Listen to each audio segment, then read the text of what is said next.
So FC Zurich 1, Arsenal 2. Match day 1 of the Europa League. We're back, baby. We're back. It wasn't pretty. It wasn't great. But we got the job done. We got the 3 points. We used some lesser known players. Marquinhos scored his debut. Vieira, a lot of people have been looking forward to seeing him play. And the goalkeeper as well. But Kenny, for anyone who hasn't seen the fan cam of yours, go back and check it out after this stream or after this upload. Go back and check out mine, Matt's, and Brandon's as well. Smash a like on the video. Follow Kenny Ken 1972 on Insta. Give us a little breakdown of the game, mate, before we get into the ratings. Well, the thing about if my breakdown in the game is just, when I saw the team lineups, I was very excited to see. I wanted to have a look at Marquinhos. I wanted to have a good look at Vieira, and I thought, all right, the goalkeeper. I'm not a big fan of the goalkeeper. As I said before many times on the podcast, Jesse's podcast, and we spoke collectively, the Americans are not producing the goalkeepers like your Brad Fiedels, your Tim Howards, your Casey Kellers, all those sort of, goalkeepers from the past, Jurgen Sommer, in the 90s and early 2000s, they're producing a lot of high quality goalkeepers. From what I saw of Matt Turner today, you need to get a run of games, mate, because you're still like a bag of nerves, mate, especially when you're kicking, especially that chance that he created for Zurich. But I have to sort of like speak to our fans as well, and you've got to understand, right, is that you're not in the Europa League. When you're a seeded team like Arsenal, you play certain teams. The quality of football's not going to be the best because the quality of opposition you're playing are not great.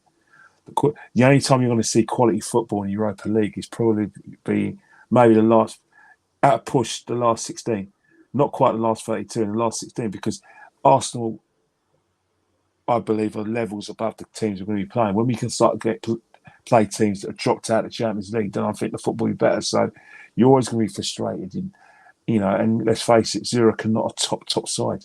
They got into good positions, but they were slow to take their chances. And then when they did take chances, there's no quality. There's a reason why we're a Premier League side and Zurich, are in what I call a lower grade, league in Europe. And that's not slagging the Swiss league. It is where it is.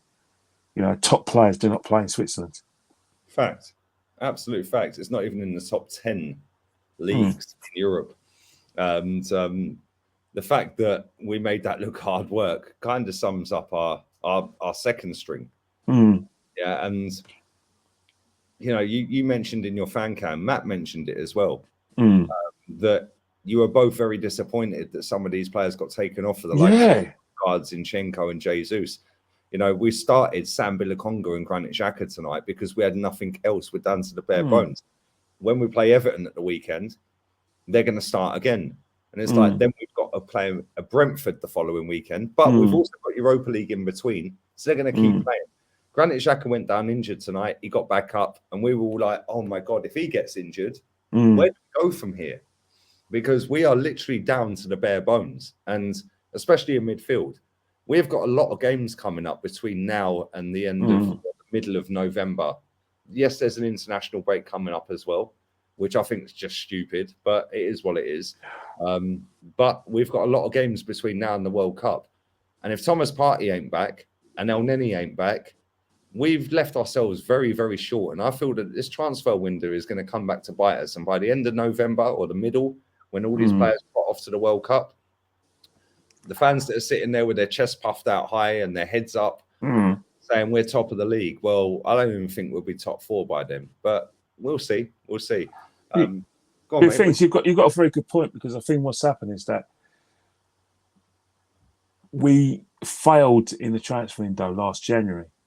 We were taken to Mount Everest with the signings we had, and then we were just thrown down to Ben Nevis because of the fact that we didn't get the midfielder we needed. We're very happy with a lot of the signings, but we couldn't give it that window anything more than a 6 or 7. So it's going to be a very intolerable situation if we do not make use of the January transfer window. There's no excuses not to, because the World Cup is a major competition. You are going to see players who are going to be playing for contracts or playing for a move away. We need to utilise that. And I don't care what anyone says. You know, when you're playing a high velocity competition, which is the World Cup, within a season, there is going to be wear and tear. Players will get injured. Hamstrings will be pulled. Sadly, cruciate limit damages will occur, and maybe ankle ligament damage as well. So we are going to have to utilise that window. So when I look at it now, I think we're going to have to hang on till November, maybe January with this team. And, you know, because we are now in the business end of the season in terms of like Brentford's going to be hard. We know Spurs is a derby. They've got a good midfield. So we're going to be playing teams who are going to be Liverpool up, Tottenham, we've got City coming up, we've got Europa. And Chelsea away as well, because with the new manager and Graham Potter, so bonfire night as well. So as I said before, it's one of those teams where we just hope and pray that, you know, Partey does get fit, and not only does Partey get fit, that he doesn't get injured during the World Cup. Yeah, facts. Let's get into player ratings. Let's go with the goalkeeper making his full debut for Arsenal, Matt Turner. Very, very, very underwhelmed. You know, there clearly is a gulf between himself and Ramsdale. Maybe that's the way, you know, and, you know, maybe as Leno says, maybe Matt Turner was a political a political buy, and that, you know, it was down to politics. But if you want me to analyse his performance, I'm going to be very generous and give him a 5. That's generosity. I think that's very generous. I can't lie. Let's move swiftly on. Tomiyasu making his first start of the season at right back. I love the guy. Steady Eddie, got a great respect for him. He's always going to get good marks from me. But the reason why he gets good marks from me is because he deserves them. It's 7. Very pleased with him. Let's move to the left back, Kieran Tierney. Frustrated on his behalf, saddened that he's, he's now deemed to be our second choice left back. But when he played, did he play well? Of course he did. I was very pleased with him as well. Extremely pleased with him. I'm going to give him an 8. Yeah, I thought he was quality. Let's move on to the centre back pairing, Rob Holding. Rob Holding is one of those people that wouldn't hurt a fly. If he asks Rob Holding to build your wall, It's very easy for Rob today. I'm going to give Rob a 6.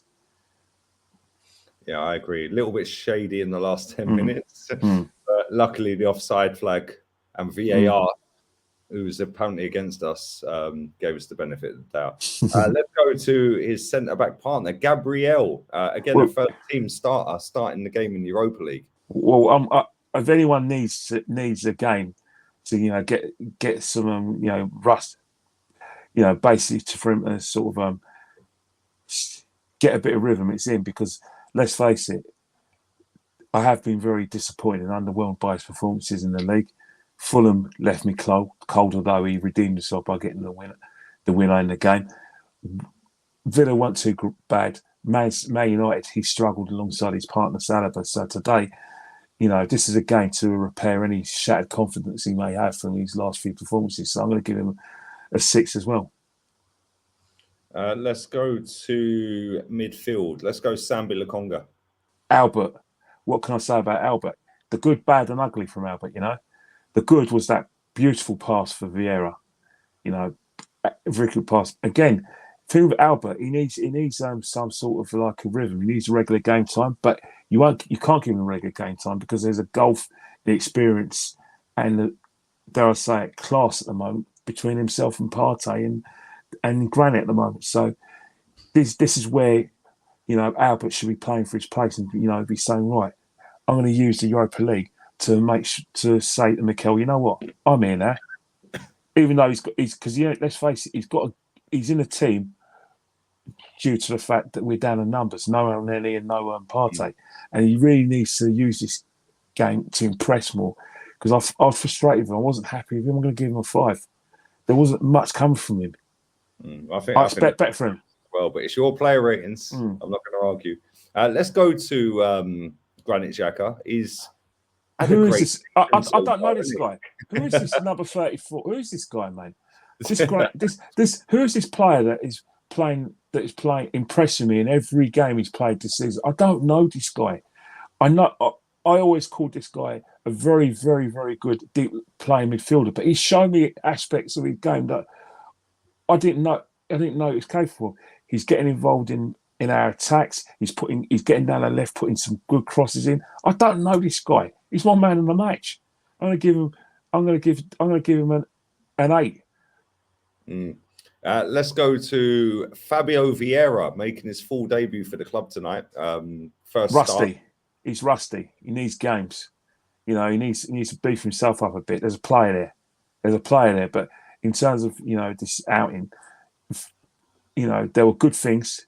You know, his passing, link up play, and everything. But in terms of consistency over a long period, you know, I can't mark him higher than a 6 because I could have given him a 5 today, but I'm going to give him a 6 out of generosity. Let's move to the forward line. Gabriel Martinelli, one of our favourites, Kenny. Frustrating. Cover himself in glory tonight. Frustrating. Shocking. Very frustrating. You know, he needs to relax. You know, relax. You know, when he's in those goal scoring positions, just calm yourself down, mate. You know, you look like a Colts player today. You know, trying too hard to impress. Just relax. You know, because you know that performance was probably one of your worst performances. Not because you were endeavour, because there was a lot of endeavour. It's just your finishing, you're rushing into your chances, and you look like someone who was just trying too hard. So I couldn't give you anything more than a 5, mate, because you were getting on my nerves today, mate, with your finishing, especially when you got into good positions. Yeah, he was shocking. I can't lie. I thought he was the worst player on the pitch. Let's go to the opposite side. He cried when he scored, Kenny. I've had dogs abuse for ripping him apart. Oh, but he's come from Brazil and he's made it at Arsenal. He's made nothing. He scored 1 goal. Do you remember Joel Campbell? Yeah, Joel Campbell didn't cry. I don't think Anthony cried at the weekend when he scored against us. Like, come on. You know what? As I said before, that's why I call it our great club. We got a great club. It turns you into tears of happiness. You know, as they say in the song in Home and Away, tears of sadness and happiness. You know what I mean? And those are tears of happiness. But on a serious football side, extremely pleased with that performance. Yes. I was happy when the cross came in, the pace that he made. When he made that run into the box. Yeah, it was deflection, but the way he made it in the box, got his body's position right so he could hit it first time. Great finish and a great assist for Eddie's goal as well. And all in all, I was really, really pleased with you. Agree with your skill. You know, I would like you to see you fit because I'd like to see if you could get away from your marker like Saka's able to do on his day. But as a first full performance, very, very pleased. Goal and everything. I'm going to give you a 7 because I can't give you an 8. 8 because I gave it to Kieran Tierney and I gave it an 8 to Grant Xhaka, who I've made man in the match. So sorry, mate, I can only give you a 7. Yeah, I know I'm stingy. I thought I'm stingy. I know I'm very stingy on marks, but you've been very not stingy with some of your marks. Yeah, I know. It's your player ratings, mate. It's your player. I know there's a couple of players that you think. And all the people that want to cry in the comments section, cry. We don't care, man. Just put your player ratings in, and we'll heart them up or we'll reply. Let's go on to the winning goal scorer, Eddie Nketiah.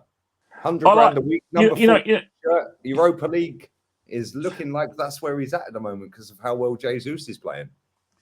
See, that's the thing. It's Eddie's competition. The cup competitions are Eddie's competitions, and he's always going to look good in those competitions. With 5 substitutes, Eddie's going to get games. And today, there's certain things he did that I liked, and he is what he is on the tin. He's a penalty box player, and as I say, mate, he did his job today. So I'm going to give Eddie a 7. Sorry, 7 scored today. 7. 7. Sorry about that, everyone. Correction, 7. Let's go to the subs bench. Alexander Zinchenko. Again, to all the subs that coming on, I'm going to say, what's the point of you coming on, mate? no need. You weren't needed there. You know, I'm going to give you a 5 for just coming on. But as well, Kenny. Yeah, there's no need. There was no need for us to try and close the game out against a team that was just pathetically bad. You should have just allowed your players to finish the game. We'll give you 5, mate. Let's go, Bukayo Saka. By Saka 5. You know, again, there was no need. I'm going to be looking at the Mick Arteta when I do his player ratings because I'm very angry with him. Saka should be getting a rest. What's the point of everyone, giving themselves a stiff neck about this guy's worrying about this guy's fitness, and he plays. There's no need for him to play. Leave Marquinhos on 5 and give him. Let's go to Martin Odegaard. Again, there was no need for him to come on. I'm giving him a 5. There was no, for just coming on. But did he affect the game? No. What he did, I suppose, all of them affected the game by closing it out, keeping possession. So, if that was the tool that Mikel wanted to use, then fine. But in a game like this, when you want players like Tierney, who I believe should never be a second string player, but if you want to talk about Marquinhos, Vieira, all those sort of players. It's good for their confidence that that you can trust them to compete at 90 minutes. You don't have to give these players an outing. I wouldn't begrudge them if we left some of them in England. Last but by no means least, Gabriel Jesus. Again, I suppose he's going through a bit of a scoring run. And I suppose you wanted to bring him on because we're playing a poorer position, and maybe it's time for him to go and get a goal. But for me, I personally didn't think there was any need for him to come on as well. So I'm going to give him a 5 as well because there wasn't anything much for him to do. The game was won by them. Right, you know how this works by now, people. If you want to cry, we don't care. Leave your player ratings down below if you disagree. We genuinely do not care. Like, real talk, we're gonna come back again against Everton, and then we'll be back against next week against, is it Bodo Glimt we're playing next week? Yeah. No, it's actually PSV. Oh, is it PSV we're playing first? At the Emirates, go. There you go. We're going to do the manager rating. We're going to do a countdown. 3, 2, 1. 3, 2, 5, 1, 6. 5. I took 2 marks as well. But I marked down for on 2 counts bringing players on that we didn't need to play today. There was no need to bring those subs on, especially subs of that experience. It's a well-known. There's a reason why we're allowed 5 substitutes as of this season. There's a reason why we have a condensed program because of the World Cup. Obviously, the 5 subs because of the condensed program. The condensed program is because of the World Cup. Rest your players. Whether our fans like it or not, we are going to praise Mikel on his performances in the league Premiership. We expect us to challenge for this competition and probably win it. But in terms of like any sort of progress which Arsenal fans want to talk about or process, judge it on the league. Don't burn your players out and play them unnecessary. So that's why I took 2 marks off. It would have been a 7 if you left some of those majority of those players on the bench. Yeah, fact. I gave him a 6 because we won the game. And he spot all his good work. He spot all his good work by bringing these players on to close down a game which we were winning comfortably. Even though they were getting into good areas, and they didn't have the quality to trouble our defence and to work Turner. The only reason why their goal was because of a penalty. They tried to win a free kick by diving. That's how desperate they were. It wasn't a game to play Odegaard. It wasn't a game to play Saka, Zinchenko, and Jesus. We need them for Sunday. Fact, absolute fact. Listen, make sure you subscribe to the channel, smash a like on the video, and follow KennyKen1972 on Instagram if you want commentary on all of the Premier League games. His commentary is second to none. You should be working on Sky or BT, mate. Yeah. I don't know. I think I'm too old, and I'm full. as you well know, you have to be a fanboy particular products, or of your club to get on them. You know, how do I say it? To get on the overlap. I'll just take the words out of your mouth. The overlap. You have to be a fanboy, mate. You have to go with the traction. Well, as I said, the least said about the overlap before. As I stand by what I said to yourself and Jez and my brother. Arsenal, Man United wasn't about super fans. It was always about the players. That's who we care about. That's what we worry about. The players on the pitch are the most important. And if you want to go back far in history, Fergie Wenger, King Vieira, Whiteside versus Rocastle, Stuart Robson versus Brian Robson, O'Leary against Joe Jordan, all those big players, Steve Coppell, we've had players like Liam Brady, all those players. Not about you lot. You know, you don't represent us. Sorry, mate. It's not slagging you off, and it's not your fault that TV producers think it's a good idea, because judging by the figures, it is a successful experiment. Most of these TV producers, Kenny, are of the same age. And of course. Michelle, we should probably wrap this up before we get in trouble. Oh, yes. Get cancelled. Yes. Cancel culture is rife. Appreciate you coming on. Thank you very much, mate. And yeah, we'll see you again for Everton. You'll be at the game. Of course. Kenny Ken 1972 on Instagram. Adios, amigos. Arteta fuera para siempre. Arteta